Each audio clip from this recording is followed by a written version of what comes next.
기도하심으로 오후 성경 공부를 시작하겠습니다. 하나님 아버지, 비록 사랑하는 성도들 흩어져 있지만 오후 성경 공부를 또한 저희들이 함께 나누게 하신 은혜를 감사합니다.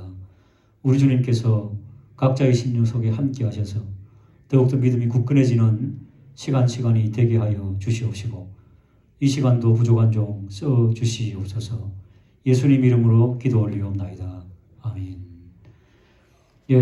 지금 계속해서 저희들이 성경 공부 오후에 하고 있는데요. 오늘은 신천지 사이비 2단에 대해서 하는 그런 시간이 되겠습니다. 감사한 것은 코로나19 사태 때문에 신천지에 대해서는 이제 그 해악성과 위험성에 대해서는 강조하지 않아도 될 정도가 되어서 너무 감사하게 되었습니다. 그래서 오늘은 그들의 교리나 그들의 신앙에 대해서 파헤치고 그들이 위험하다 하는 것, 이것은 모두가 다 알기 때문에 오늘은 이번 사태를 통한 하나님의 심판적인 측면 먼저 8가지를 알아보고, 그리고 또 그럼에도 불구하고 신천지 사이비 이단이 우리 한국 교회에 도전해 준 것들, 긍정적인 측면 한 10가지 정도를 짤막짤막하게 나누어 보도록 하겠습니다. 자, 첫 번째, 하나님의 심판의 측면 8가지. 첫 번째가 신천지의 극악성을 심판하신 하나님. 저는 그렇게 해석을 합니다. 창세기 6장 5절에 보시면은 여호와께서 사람의 죄악이 세상에 가득함과 그의 마음에 생각하는 모든 계획이 항상 악함을 보시고, 또 6장 11절 12절 그때에 온 땅이 하나님 앞에 부패하여 포악함이 땅에 가득한지라 하나님이 보신즉 땅이 부패하였으니 이는 땅에서 모든 혈육 있는 자의 행위가 부패함이었더라. 창세기 말씀을 왜 제가 인용해서 말씀드리는가 하니, 노아 홍수 때 하나님께서 만드신 인간 세상이 부패해가지고 땅에 충만했다는 것입니다. 땅에 넘쳐 흐르니까 하나님의 심판이 시작되었다는 것을 말씀하고 있는 것입니다. 바로 신천지 사이비 이단이 얼마나 악했으면은 그 악이 너무 가득해서 하늘에 닿아버려가지고 하나님의 심판과 진노가 임했다라고 하는 그런 측면으로 첫 번째로 하나님의 심판적인 측면에서 해석을 합니다. 여러분, 그들의 교활성과 또 그들의 수법이 얼마나 잔인한지, 이단으로 지금 칭해져 있는 이단 교회들도 신천지를 하면은 혀를 두르고 있고요. 얼마 전에 TV를 보는데 만민중앙교회라고 성결교계통의 이단이죠. 거기에도 지금 코로나19가 확산이 되어가지고 TV에 나왔는데 그 현관을 제가 잠시 봤는데 신천지 이단에 대한 경고문이 있더라고요. 이단도 경고할 정도로 이단스러움, 잔인함, 얼마나 극악에 달했는지 하나님의 심판이 특별히 신천지에게 임했다. 이렇게 첫 번째로 말씀을 드릴 수가 있습니다. 두 번째는 한국 정부와 방송을 통한 심판. 여러분, 한국 교회가 그동안 얼마나 경각심을 불러일으켰습니까? 신천지 이단에 대해서. 그래도 사실은요, 별 효과가 없었습니다. 계속해서 기존 교회가 엄청난 피해를 보는 그런 상황이었습니다. 그런데 하나님께서는 아주 정부를 들어서시고 행정부를 들어서셔가지고, 그리고 방송 매체를 통해서 이제는 여러분, 우리 대한민국 국민이라면은 신천지에 대해서 모를 사람이 정말 한 사람도 없을 정도로 신천지가 어떤 것인 것을 방송 매체를 통해서 다 낱낱이 알리게 되어가지고, 이 코로나 사태 초반에는 완전히 신천지에 대한 어떤 경각심, 그리고 공격에 대해서, 그들의 사악성에 대해서 은연중에 알게 되었다. 이것 또한 한국 교회가 하지 못하던 일이었죠. 정부와 방송 매체를 통하여서 신천지의 부도성, 이런 것들을 드러내었다는 것을 우리는 지금 잘 알고 있습니다. 자, 세 번째, 그들의 악함보다 더 악하게 보도가 됨. 방송 매체를 여러분 보셨습니까? 저는 신천지에 대해서 또 교인들에게 경각심을 일러주기 위해서 신천지에 대한 뉴스나 나오면은 굉장히 관심 있게 듣고 보곤 했습니다.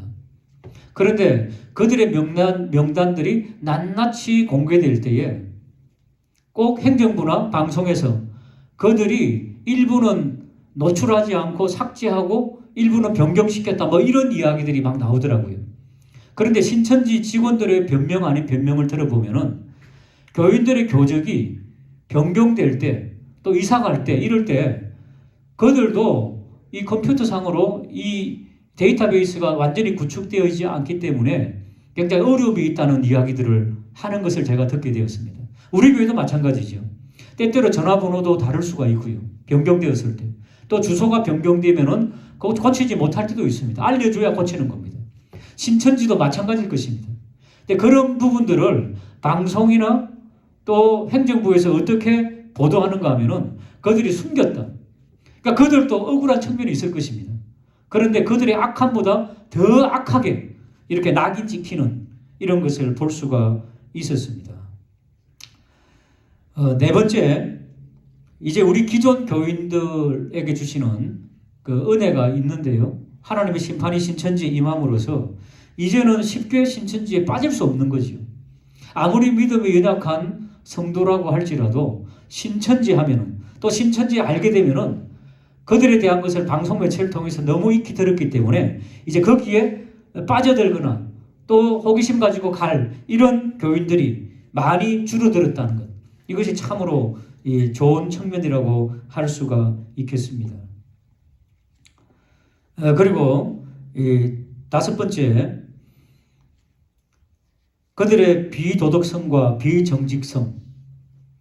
며칠 전에 카톡을 하나 받게 되었는데 그들이 한국 교회에 침투해 있는 명단들 보니까 A, B, C, D급이 있더라고요. A 등급은 고정정보원 활동자, 간첩으로 따지면 고정간첩이 되겠습니다. B 등급은 산업기기 활동자, 교회에 문란하게 만들고 교회에 시험 들게 만드는 그런 행동자들이죠. 그 다음에 C 등급은 일반 활동자, D 등급은 이제 활동만 하는 자, 뭐 이렇게 구분되어 있는 것을 봤습니다. 이게 공개됨으로써 기존 교회들은 더 이제는 경계하게 되고 또 부하게 되고, 오늘 아침에는 우리 아는 분 한 분이 가까이 있는 교회, 우리 홍릉교회 이야기를 하는데 거기도 그 명단이 나오더라고요. 그 홍릉교회 알아보니까 한 3, 4년 전까지 청년부에서 활동하던 그 친구 이름이 거기에 적혀 있었다는 것을 확인하게 되었습니다. 그러니까 이게 가짜가 아니고 실제로 각 교회들마다 이런 것들이, 이 서울 경기에 막 유수한 교회들, 마침 우리 에일교회도 나오는데 그래도 에일교회는 없더라고요. 다행으로 생각을 합니다. 자, 여섯 번째, 신천지 속에서의 내분입니다. 이것도 하나님의 심판적인 측면으로 제가 이제 보는데요. 먼저 이 코로나19 사태가 일어나기 전까지 김남희 씨라고 하는 그 내연에 처였지요. 이만희 씨의 내연에 처, 교주의 내연에 처였는데 뛰쳐나와가지고 그들은 이제 배교자라 그러는데요. 김남희 씨가 그들의 어떤 그 비리 같은 것들, 그리고 또 이제 이 후계자 문제, 뭐 이런 것들을 낱낱이 막 파헤치는 그런 유튜브 영상을 몇 개 보게 되었는데요. 그래서 사실은 많이 흠집이 가 있었죠. 거기다가 거기에 후계자 갈등 때문에, 그리고 교리의 허구성들이 좀 많기 때문에, 그래서 거기에서 그 지도자급들이 뛰쳐나와가지고 새천지라고 하는 것을 만들었죠. 안양에 본부가 있는데요. 새천지가 또 신천지를 공격하는 것들. 이런 것들이 이제 코로나19 전에 있었던 일인데, 이제 코로나19가 터짐으로써 여러분 방송을 통해서 뭐 이 신천지의 해악성, 이 위험성, 이런 것들 너무 많이 보게 되잖아요. 그래서 많은 탈퇴자가 지금 속출하고 있다는 것을 우리가 잘 알고 있습니다. 그래서 기독교 방송 계열이나 교회들을 보면은 그 간증하는 이야기들이 많이 나오는데, 많은 탈퇴자들이 그들의 경험을 이야기하고 있는 것들, 이런 것들을 우리가 접할 수가 있습니다. 일곱 번째는요, 이제는 신천지 하면은 어떤 공식이 성립하는가 하면은 영혼 파괴, 가정 파괴, 거짓말하는 집단, 이렇게 방송 매체를 통해서 그 공시가 돼버렸습니다. 제 마지막 여덟 번째는요, 이 성명서를 발표할 때가 있었죠. 코로나19 이 확산 때문에. 이만희 교주가 나와서 성명서를 발표하고 사과문을 발표할 때 봤는데 많은 국민들이 이제 눈으로 확인을 했죠. 노인에 불과하구나. 말귀도 잘 못 알아듣고 또 뭐 그런 어떤 노인에 불과하구나. 예, 그들에게는 교주였지만은 이제는 너무 초라한 그런 모습들을 통해 가지고 저 사람이 무슨 교주냐 뭐 이런 것들을 실체를 확인하게 되었습니다. 아마 신천지에 속한 사람들도 아마 이만희 씨를 이제 직접 그렇게 대하면서 아니라는 것을 많이 확인하는 그런 순간이 되었을 것입니다. 이렇게 하나님의 심판적인 측면에서 8가지를 알아봤고요. 그럼에도 불구하고 드린 말씀처럼 우리 교회가 그리고 우리 한국 성도들이 반성해야 될 10가지를 이제 짤막하게 말씀을 드리도록 하겠습니다. 여러분, 저는 신천지인들을 만나고 방송을 통해 볼 때마다 느끼는 게 첫 번째가 공산당 같은 충성심이 있다는 것입니다. 그들의 시간을, 물질을, 열정을 보면은 정말 엄청난 충성심이 있지요. 계시록 2장 10절에 보시면은 너는 장차받을 고난을 두려워하지 말라. 볼지어다 마귀가 장차 너희 가운데에서 몇 사람을 옥에 던지어 시험을 받게 하리니 너희가 10일 동안 환난을 받으리라. 내가 죽도록 충성하라. 그래야면 내가 생명의 관을 내게 주리라. 여러분, 그들은 이단이지만은 저런 말씀을 붙잡고 죽도록 충성하는 그런 충성심. 우리 교우들에게도 한국 교회 성도들도 이제 해이함을 벗어나서 좀 열정적으로 하나님 앞에 충성하고 교회에 충성하는 그런 성도들이 되기를 부탁을 드립니다. 두 번째, 여러 모양의 포섭 장소. 여러분, 대단합니다. 그들은 사람들과 접촉하고 사람들을 포섭하기 위해서 카페, 식당, 공부방, 문화센터, 갖가지 문화센터들을 가지고 있고요. 봉사단체, 또 사회에 가서 봉사하는 그런 부분들, 또 선교와 그리고 또 비정부기구 NGO를 통해서 얼마나 많이 봉사하는지 모릅니다. 이것은요, 사도 바울 선교의 원리와 똑같습니다. 고린도전서 9장 20절에서 23절까지 보시면은 유대인들에게는 내가 유대인과 같이 된 것은 유대인들을 얻고자 하며 율법 아래 있는 자들에게는 내가 율법 아래 있지 아니하나 율법 아래 있는 자같이 된 것은 율법 아래 있는 자들을 얻고자 하며 율법 없는 자에게는 내가 하나님께는 율법 없는 자가 아니요 도리어 그리스도 율법 아래 있는 자이나 율법 없는 자와 같이 된 것은 율법 없는 자들을 얻고자 함이라. 약한 자들에게 내가 약한 자와 된 것은 약한 자들을 얻고자 하며 내가 여러 사람에게 여러 모습이 된 것은 아무쪼록 몇 사람이라도 구원하고자 함이라.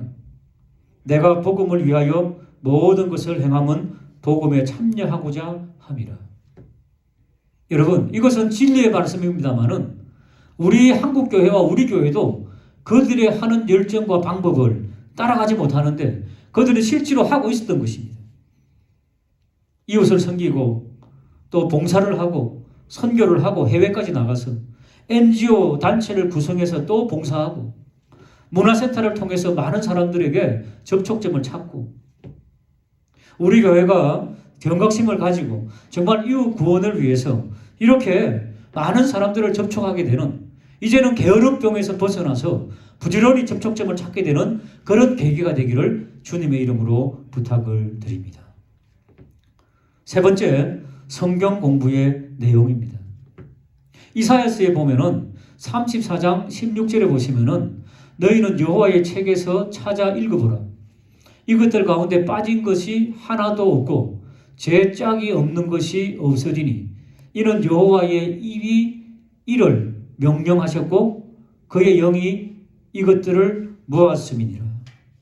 이 말씀은요, 성경책에 짝이 있다는 그런 말씀이 아닙니다. 다음에 해석하기로 하고요. 저 사람들은 저것을 어떤 텍스트와 교과서로 해가지고 비유풀이, 비유론, 비유 해석, 새언약 엉터리입니다. 근데 여러분 놀라운 것은 논리적으로 많이 맞아 떨어지는 부분들이 있습니다. 그렇기 때문에 좀 이 갈급한 사람들, 기존 교인들이 쏙 들으면은 귀에 쏙쏙 들어오게 되어 있습니다. 이단의 특징 중에 하나이기도 하지만은 어쨌든 그들 나름대로의 논리가 있다는 겁니다. 여러분, 신천지 안에 고학력자들, 석박사들이 얼마나 많은 줄 아십니까? 그들이 그런 체계들을 잡아가지고 아주 논리적으로 엉터리지만 그렇게 하고 있다는 것입니다. 여러분, 엉터리도 그렇게 한다면 우리는 어떻게 해야 되겠습니까? 더 해야 되지 않겠습니까? 우리들도 이제는 성경에 대한 내용과 그런 어떤 하나님의 말씀을 잘 공부하고 습득하는 그런 기회가 되기를 주님의 이름으로 부탁을 드립니다. 네 번째입니다. 저 신천지의 성경 공부 장소와 시간입니다. 복음방이라고 하는 것, 2에서 6개월 정도 예비 단계죠. 그다음에 센터라는 게 있습니다. 6개월 신학원 과정. 그다음에 이제 비로소 새신자 교육을 받게 됩니다. 신자가 되면 그 전까지는 비밀리에 가르칩니다. 신천지가 뭔지 모르는 사람들. 그런데 2개월에서 6개월까지 또 센터에서 6개월 이 정도 길게는 1년 정도를 이제 성경만 이제 공부하는 거죠. 그들이 가지고 있는 어떤 논리를 가지고. 그러면 거의 이제는 거기에 세뇌가 돼버리죠. 그러고 나면은 새신자가 되죠. 그때 새신자 교육 1개월 과정을 통해 가지고 다시 그들의 체계를 가르칩니다. 저거 하기까지 저들은 주 4일 월, 화, 목, 금 하루에 3시간씩 오전반이든 오후반이든 뭐 저녁반이죠. 거기에 참여하면 되죠. 여러분 시간을 한번 계산해 보세요. 월, 화, 목, 금 하루에 3시간. 우리 기존 교인들은요. 하루 일주일에 3시간 안 되죠. 대부분은 예배 시간 외에는 성경 공부도 짧습니다. 시간적으로 이 비교가 되지 않습니다. 저 정도로 공부하는데 어떻게 세뇌가 되지 않고 어떻게 그걸 믿지 않겠습니까? 믿음은 들음에서 나는데. 그렇기 때문에 신천지가 우리에게 도전해 주는 겁니다. 우리 성도님들이 저렇게 헌신할 수 있겠는가? 해야 됩니다, 사실은. 거기다가 수요 예배와 일요 예배가 또 따로 있습니다. 그러니까 완전히 거기에 몰입할 수밖에 없는 이런 부분들. 우리 성도님들이 이런 부분에서 좀 도전을 받아가지고 예배뿐 아니라 하나님 말씀 배우는데 좀 열정을 가지고 좀 함께 참여하는 그런 기회가 되면 좋겠습니다. 5번째입니다. 치밀한 전략입니다. 잠언에 보면은 그들이 인용하는 거죠. 20장 5절에 보면은 사람의 마음에 있는 모략은 깊은 물 같으니라. 그럴지라도 명철한 사람은 그것을 길어내느니라. 그러니까 막 길어내야 된다는 겁니다. 그 모략을 짜내야 된다는 거죠. 그들은 모든 거짓말과 모든 전략들이 모든 계획들이 거짓으로 꾸미는 겁니다. 여러분 사람을 우연히 만난 것처럼 가장해가지고 그 사람의 신상을 다 이미 알고 있습니다. 그 사람의 가족관계와 직업관계와 관심사들을 다 파악하고 있습니다. 이미 다 사전에 작업이 되어 있는 겁니다. 그리고 나서 우연히 그들과 만나는 것처럼 우연히 그들과 대화하는 것처럼 해서 속속들이 알게 되면 사람들이 깜짝깜짝 놀란다는 거죠. 다 거짓이죠. 그런데 그것을 그들은 하나님의 지혜다, 성령의 모략이다 이렇게 사용하면서 그렇게 전략을 짜고 있습니다. 모든 게 다 연극입니다. 모든 게 다 거짓입니다. 그런데 사람이 포섭이 됩니다. 여러분, 우리 기존 교회와 우리 성도님들은 그렇게 거짓으로 할 필요는 없을 겁니다. 그러나 얼만큼 전도하기 위한 사람을 위해서 우리가 영적으로 파악하고 그 과정을 위해서 기도하고 그리고 또 그들의 문제에 대해서 깊이 생각하고 이래 본 적이 얼마나 있는지요. 여러분 한 영혼을 구원하기 위해서는 많은 관심을 가져야 되는 것 그것이 옳은 거 아니겠습니까? 근데 신천지는 그 이상을 하고 있다는 겁니다. 거짓을 사용해서라도 우리는 진리의 말씀을 가지고 있습니다. 진실하게 이웃들과 함께 복음을 나눌 수 있는 그런 지략과 전략, 진리 가운데서 행하는 우리 교우들이 되시기를 주님의 이름으로 부탁을 드립니다. 6번째입니다. 신천지에 들어가면은 기성교회의 약점들을 굉장히 많이 알고 있고 노출을 시킵니다. 여러분, 기존 교회 다니시면서 여러분 불만들이 있죠. 그 불만들에 대해서 뭐 장로님의 어떤 뭐 그런 건 아닙니다만은 뭐 권력이라든지 뭐 이런 것들, 뭐 재정의 비리라든지 또 목사들과 전도사님들의 어떤 나름대로의 또 비리라든지 저 차별이라든지 뭐 이런 것들을 통해 가지고 굉장히 부추깁니다. 그래서 그거 실증나게 만들죠. 그리고 실제로 신천지에 빠져나간 사람들은 대부분은 기성교회의 약점이 싫어가지고 갈등하고 있던 사람들이 또 대다수입니다. 여러분 신천지에 빠지면 기성교회에 들어오는 확률이 굉장히 적지요. 지금은 이제 사고가 났기 때문에 많아질 수 있겠지만은 그동안은요, 신천지에 빠진 사람들이 교회로 다시 복귀하는 경우가 거의 많이 없었습니다. 왜 그런 줄 아십니까? 신천지가 나쁜 것을 아는데도 기존 교회에 대한 염증이 사라지지 않았기 때문에, 기존 교회 가면은 또 그런 일을 겪기 때문에 신천지에 빠진 사람들이 쉽사리 안 나오는 겁니다. 그런 약점이 있기 때문에. 물론 우리 교회가, 한국 교회가 그런 여러 가지 폐단들이 있다면은 잘 이제 고쳐 나가야 되겠지요. 그래서 이런 일이 없도록 그렇게 만들어야 되겠습니다. 7번째, 신천지가 그동안 암암리에 사용한 수법과 방법들이었죠. 유명한 정치인들, 지도자들, 가수와 연예인들, 운동선수들, 막 이런 사람들을 홍보하고 그런 사람들을 초청해갖고 엄청나게 돈을 주면서 어떤 강연도 시키고 봉사도 하러 다니고 그러면서 그들을 돈으로 매수한 거죠. 그러면서 엄청나게 신천지 교인인 양 그들이 선전했습니다, 사실은. 근데 이번에 코로나19 사태를 통해가지고 수많은 정치인들, 연예인들, 운동선수들 자기는 신천지인 아니라고 한번 가본 것밖에 없다 뭐 이런 식으로 해가지고 성명서를 발표하는 거 여러분 인터넷에 보면은 공공연하게 많이 나와 있습니다. 그래서 그들을 많이 사용했고 젊은이들을 중심으로 여러분 연예인들이나 가수나 운동선수들 이런 사람들을 유혹하고 또 그런 사람들을 많이 영웅시하기 때문에 젊은 사람들이 많이 들어간 게 사실입니다. 그렇기 때문에 그들이 쓰는 방법이 악하지만은 그러나 그런 것을 통해서도 많이 전도했다는 그런 차원에서 우리들도 잘 활용하자 이런 말입니다. 좋은 분들을 많이 활용하고 하는 것들은 필요하다는 것을 말씀을 드릴 수가 있겠습니다. 8번째입니다. 신천지는 가정 파괴하는 거 방송을 통해서 많이 보셨죠. 그들은 저 말씀을 계속해서 주장을 하는 거죠. 누가복음 14장 26절에서 27절 보시면은 물은 내게 오는 자가 자기 부모와 처자와 형제와 자매와 더욱이 자기 목숨까지 미워하지 아니하면 너희 내 제자가 되지 못하고 누구든지 자기 십자가를 지고 나를 따르는 자도 너희 내 제자가 되지 못하리라. 그렇습니다, 여러분. 이 말씀이 하나님의 말씀이죠. 신천지인 이 부모님들이 막 피켓 들고 막 데모하고 딸의 이름, 아들의 이름을 부르면서 나오라고 하는데도 나오지 않고 그런 이유가 뭔가 하면은 거기에 깊이 빠져 있고 또 하나님의 말씀을 이용해갖고 그들이 가정으로부터 멀어지게 만드는 것들. 때때로 여러분 신천지에서 탈출시켜갖고 데려왔는데 그 탈출해온 그 아이들, 그 청년들, 딸아이하고 아들아이 제가 방송에서 봤는데요. 어떻게 하는가 하면은 어머니 친구 좀 만나고 오겠습니다. 이렇게 하고 도망가 버리는 거예요. 그 신천지 다시 들어가는 사건이 굉장히 많습니다. 그것이 자기들이 신앙을 지키는 것으로 생각하는 이런 것들. 여러분, 기존 우리 청년들 뭐 열심히 믿음 생활하고 우리 교우들도 그렇습니다만은 물론 가족과 원수될 필요는 없겠습니다. 그러나 그들의 그 열정 한번 보십시오. 우리 기존 교우들 자녀들 보면은 믿는 가정의 자녀들이 믿음이 약한 경우를 많이 봅니다.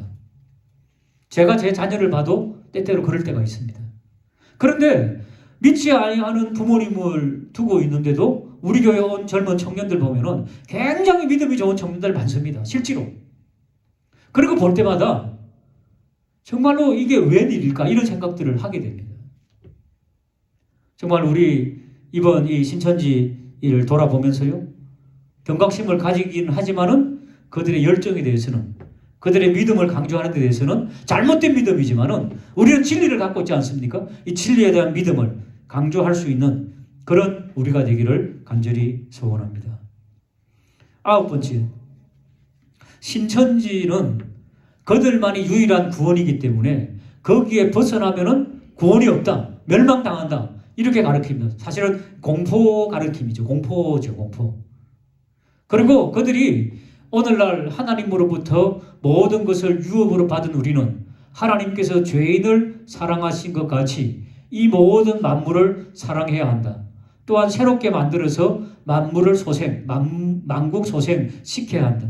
그러니까 자기들만이 진리고 진실이기 때문에 만물을 소생해야 되는 신천지에 들어와야 된다. 이런 것들이 그들의 수법의 그 문장이 되겠습니다. 여러분, 북한 공산당도요. 이 탈북 스토리를 제가 많이 듣는데 그 중에 엄마 아빠를 그냥 무작정 따라온 청소년들이 있더라고요. 걔네들은 판단력이 별로 없죠. 그러니까 엄마 아빠가 탈북하니까 따라왔는데 탈북하는 과정에서 엄마 아빠에게 엄청나게 원망한다고 합니다. 왜냐하면 공산당에게 세뇌되어 있었죠. 거품을 떠나서는 못 산다. 이런 노래가 있답니다. 거품을 떠나서는 못 산다. 그러니까 늘 세뇌되어 있어가지고 북한을 벗어나면은 못 살 줄 알았다는 겁니다. 그래서 막 불평하고 막 엄마한테 두드려 맞고 막 그런 청소년들도 꽤 있다고 합니다. 그러다가 이제 대한민국에 들어와서 생활하다 보니까 아하, 북한이 옳지 못했구나 하는 것을 뒤늦게 이제 사춘기를 지나면서 깨닫게 된다는 그런 탈북자 스토리를 들었는데 거기에 세뇌되어 있기 때문에 적어도 1년, 2년 세뇌돼 버리면은 신천지만이 구원을 할 수 있다 이렇게 알고 있기 때문에 유일한 구원으로 얼마나 확고한지 모릅니다. 우리 교회도 우리 한국교회도 좀 확고한 진리를 가지고 있는데요. 이런 믿음, 유일하신 그리스도를 꼭 마음에 영접하고 그렇게 신앙생활하면 좋겠다. 이런 생각을 하게 됩니다. 마지막 10번째입니다. 그들이 주장하는 구원 숫자가 14만 4천 여기 세뇌되어 있죠. 14만 4천에 대한 해석이 엉터리죠. 저것은 숫자적인 해석을 하면 안 되죠. 이스라엘의 12지파와 신약의 제자들의 12지파 뭐 이런 것들 아시죠? 예, 이것을 통해서 만국이 구원을 얻는 열방이 구원을 받는 그 14만 4천은 상징적인 예수 믿는 사람에게 들어오면은 구원이 있다는 이 구원의 복음이죠. 근데 저들은 숫자적으로 딱 14만 4천만 세뇌합니다. 근데 지금 이번에 방송을 통해서 그들의 명단이 공개되었죠. 20만에 육박하죠. 그들이 또 뭐라고 또 변경했습니까? 저 교리를 14만 4천 중에 진성당원이 있다는 거예요. 이제 진짜와 가짜가 있다는 거예요. 또 그렇게 또 바꿨습니다. 여러분, 정책은 바뀔 수 있지만은 진리는 바뀌어서는 안 됩니다. 근데 진리가 바뀌는 거잖아요. 14만 4천이 진리잖아요. 저들은. 성경에 나와 있고 또 기억하기도 쉽습니다. 14. 계시록 14장에 나옵니다. 계시록 14장 1절에 14만 4천. 근데 그 숫자가 넘으니까 저들 또 고민이 안 되겠습니까? 그래갖고 지금은 이제 진짜 신자 가라지와 알곡을 구분하는 이렇게 또 얼무부리고 또 변경시켰습니다. 그래도 있지요. 세뇌되어 있는 사람들은 거기 또 세뇌되어 있습니다. 확고합니다. 14만 4천. 여러분 이 10가지가 무엇입니까? 우리에게 도전해 주는 것 아닙니까? 그들이 엉터리인 것도 알고 잘못된 것도 알지만은 거기에 세뇌되어 얼마나 열정적으로 또 섬긴다고 하는지요. 이제는 한국교회 전체가 예수님을 믿든 믿지 않든 신천지에 대해서는 경계심을 가지고 거기에 빠질 사람들이 이제는 거의 없을 겁니다. 또 다른 수법이 나오겠지만 그러나 그들이 우리 한국교회와 우리 기존 신자에게 도전해주는 부분은 우리가 좀 생각해 봐야 됩니다. 우리가 너무 나태하게 예수님을 믿고 교회를 다니지 않았는가 이런 것들을 돌아보면서 반성해 보면서 우리가 더 열심히 주님을 섬기게 되는 그런 우리 모두가 되기를 주님의 이름으로 축복합니다. 기도하시겠습니다. 하나님 아버지, 오늘은 신천지 이단에 대해서 잠시 알아봤습니다. 주님, 이제는 신천지들의 그 열정과 그런 부분들을 보면서 하나님, 우리는 어떻게 섬겨왔는지 반성해보고 또 결심해보며 더 주님을 잘 섬길 수 있는 진실된 하나님의 사람들, 우리 교회와 한국교회가 되게 하여 주시옵소서. 예수님 이름으로 축복하며 기도하옵나이다.